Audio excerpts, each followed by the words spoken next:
Today, let's address the question that always comes to mind if you see the markets pump but you're still sidelined, or maybe you just have more capital to deploy. Is there still time to buy crypto, or did the train already leave the station? No one wants to top blast the charts and end up as exit liquidity. Certainly not you. And there's nothing worse than ending up as a community member during the bear market holding some underwater bag that's basically going to go to zero. The short answer to whether or not it's too late to buy is no, it's not. But at the same time, we're also definitely not early anymore. If you bought at the bottom of every coin that's made gains, you'd be sitting on sizable returns right now. All you have to do is perfectly buy the bottom, guys. Duh.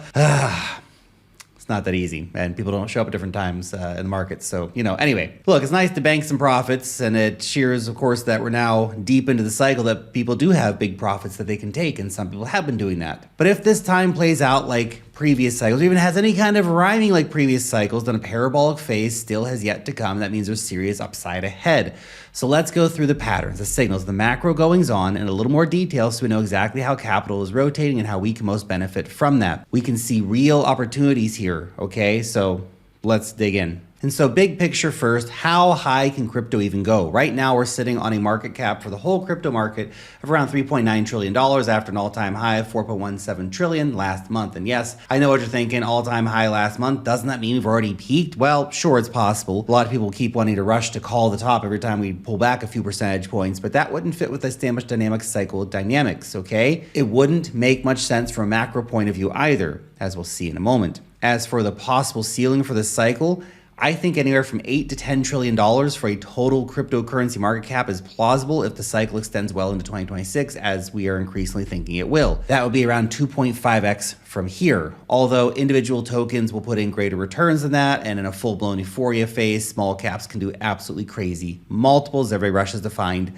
the next big thing. For the tailwinds that can take crypto higher, well, we've got a lot of stuff. We've got rate cuts incoming probably next week. The dollar rolling over in the DXY index has been super weak, and it's only looking weaker. There's currently $7.4 trillion sitting in money market funds. 401k has been unleashed into crypto, digital asset treasury companies, ETFs, et cetera, et cetera, et cetera. It's an all-time high number, by the way, of money sitting in money market funds right now. And as rate cuts take effect, that money will start to slowly exit because they'll look for better returns elsewhere. And just a small part of that capital moving into risk assets can cause a serious melt-up to happen. When that happens, crypto is now squarely on the menu. BlackRock, Fidelity, and others are selling not just Bitcoin ETFs, but also selling tokenized real-world assets these days.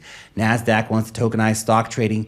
Meme launching American president Donald Trump is all in on DeFi and Ethereum and everything else. This train is going in one direction only, and that is up, okay? And if you're still not sure whether or not the top is already in, take a look at some on-chain indicators. The MVRVZ score looks far from overheated.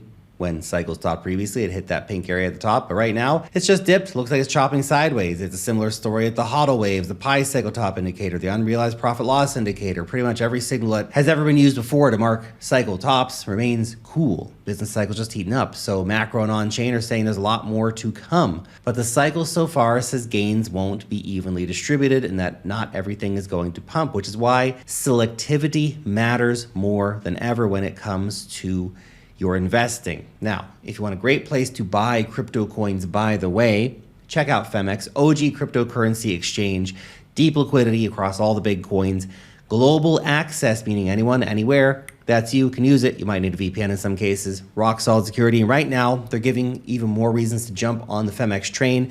Deposit $200 or more, trade once, you walk away with $50 instantly. On top of that, there's up to $800 in trading rewards, plus one Solana as well on top of that. And they're even doing a big Solana giveaway with 5 people winning 1 Solana each this month. So a lot of big prizes going out there. If you're serious about crypto, well, now's the time to make the move over to one of crypto's OG exchanges. Go check it out. Link down below where you can get signed up and take advantage of all those offers right now. So in earlier cycles, there were simply fewer coins and everything was at a lower market cap. So you really could get across the board mega pumps because you're buying stuff at 10, 20, 40, $50 million market caps and they go up to billions. Now it's happening for everything. But now there are just a shit ton more coins. There's like millions. You've got insane dilution. All these new VC projects coming out that don't solve anything are the exact same. Blockchain number 997. Nobody gives a shit anymore, okay? Microcaps, attention goes real fast, much more quickly than ever before, down to fried attention spans, hyper gambling, mass insanity, and the new dynamics that pumped up fun has brought into the markets. The point here is that the quicker rotation game is here now and it's happening, and you have to adapt to those dynamics. So where are the gains going forward? Well, BTC ran up 8x since 2022, and attention is shifting from BTC into Ethereum and altcoins. Actually, ETH already had a very nice solid summer pump and is cooling off a bit as we record this video, as you can see from the ETH ETF flows, but it should still have more gas left in the tank. And then there's the event that everyone really wants, which is altcoin season, basically a time when altcoins go risk on more broadly. They all go up in price for some extended period of time, more than a few days, which is all we've had so far in the past few years. You can see the altcoin season index is rising quickly. Total 3 is breaking out to the upside, which is a major pattern to watch out for. So we're racing in the right direction, but as mentioned, you need to be selective. So what kinds of coins can rally? I mean, look, any kind of pile of dog shit in theory can rally, but what has the market actually been telling us? We've actually had the whole cycle so far to see which coins are the strong performers and which ones are probably likely to continue to be the strong performers. When it comes to majors, Solana is definitely up there with new ETFs coming, treasury companies buying, all that kind of stuff. Hyperliquid, it's the real deal. They are doing big buybacks. Volumes are insane. Real world assets, stable coins, big narratives. You can look at coins like Athena or Ondo Finance. Memes are always wild and remain very popular. Pengu, Fartcoin, SPX, as well as the Launchpad token Pump. By the way, I own some of the cryptocurrencies we're discussing today. Full portfolio disclosures as always down below here. Also, risk savings investing, crypto is risky. You can literally lose all your money. Okay, don't forget it. Now, AI tokens are also making sense. So there are coins like Virtuals or Tau, and if retail piles in, then it can definitely pay to have maybe even some Dino coins stashed away like XRP. Okay, there's a lot of narratives, and those are the narratives that have done well so far. Things like crypto gaming, SocialFi have really struggled, and I personally wouldn't put any money in there right now, or layer 2s, for example. If you're sidelined, I'm glad to hear that it's good to have dry powder at hand throughout the bull run, because in a FOMO-driven market mania, new tokens can rip overnight. You need to be ready to deploy to take advantage of those situations. Right now, for example, micro cap prediction market tokens have been absolutely pumping on Solana with a lot of volatility. The base ecosystem is a good place to look for new coins popping off. We had a big perp dex pop off over there in the last few weeks. 2 months ago, we had Virtuals AI agent season. So a lot of stuff keeps coming, okay? By the way, that's a characteristic of the cycle. Another reason you're not too late. New metas have appeared and continue to appear, pump and then crash in very short periods of time. But if you can get on the wave at the right time and ride it, you'll make shit tons of money. So we had various different kinds of memes and AI agents and Trump token and real world assets and AI tokens and all kinds of stuff cycling. Some do multiple cycles per year. Some have a flash in the pan and disappear. Now we've got the Pokemon meta.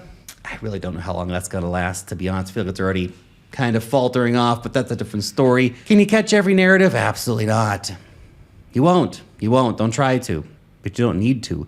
If you can catch just a few and then take profits, then you're going to make shit tons of money. And no, it's not too late. No, you're not early either, but you're just at the right opportunity where there's still a shit ton of money on the table if you have the right attitude and you lock in and find the opportunities.